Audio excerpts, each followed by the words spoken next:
నమస్తే, welcome to top 9 news. Telangana ఏర్పడిన నాటి నుండి నేటి వరకు విద్యుత్ సంస్థల అప్పులు, ఆస్తులు, లెక్కలతో సహా వివరించిన BRS working president Sircilla MLA KTR గారు 2014-15 నాటికి తెలంగాణ విద్యుత్ సంస్థల అప్పులు 22,423 కోట్ల రూపాయలు, తెలంగాణ విద్యుత్ సంస్థల ఆస్తులు 44,431 కోట్ల రూపాయలు, 2022-23 నాటికి తెలంగాణ విద్యుత్ సంస్థల అప్పులు 81,000 కోట్ల రూపాయలు, తెలంగాణ విద్యుత్ సంస్థల ఆస్తులు 1,37,571 కోట్ల రూపాయలు. 6 గ్యారంటీలు గొట్టెతందుకు ఒక ఉపోద్ఘాతాన్ని రూపొందించి ఇగో అప్పుల పాలైపోయింది, దివాలా తీసిందని చెప్పి తప్పించుకోవడానికి తప్ప ఇంకోటి కాదు అధ్యక్ష. టీఎస్ ట్రాన్స్కో అధ్యక్ష, ఇంకొక మాటలో చెప్పాలంటే అధ్యక్ష, వీళ్ళు అప్పచెప్పిపోయినాడు 2014లో విద్యుత్ శాఖ అతి భయంకరమైన శాఖ అధ్యక్ష. అతి భయంకరమైన శాఖ, అత్యంత దురవస్థలో మాకు అప్పచెప్పిపోయినారు. అప్పచెప్పిపోయినప్పుడు ఏంది అధ్యక్ష పరిస్థితి? 2,700 మెగావాట్ల కరెంటు లోటు ఆ రోజు తెలంగాణ ఏర్పడ్డ నాడు.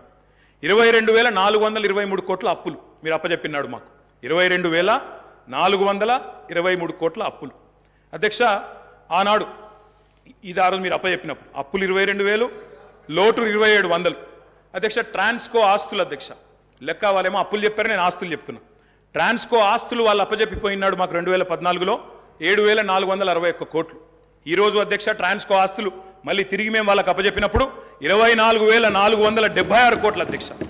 జెన్కో ఆస్తులు అధ్యక్ష, టీఎస్ జెన్కో ఆస్తులు ఆనాడు 19,607 కోట్లు 2014లో, ఈరోజు 53,963 కోట్ల అధ్యక్ష. డిస్కామ్లు ఎన్పీడీసీఎల్, ఎస్పీడీసీఎల్ ఆ రోజు వీళ్ళు మాకు అప్పచెప్పిపోయినాడు మరి చాలా తక్కువ ఉండే అధ్యక్ష. ఈరోజు ఆస్తులు చూస్తే 59,132 కోట్లు, 81,000 కోట్ల అప్పులు అన్నారు అధ్యక్ష. కానీ ఆస్తులు మా ప్రభుత్వం సృష్టించింది మొత్తంగా కలిపితే 1,37,571 కోట్లు. ఇది వాస్తవం అధ్యక్ష.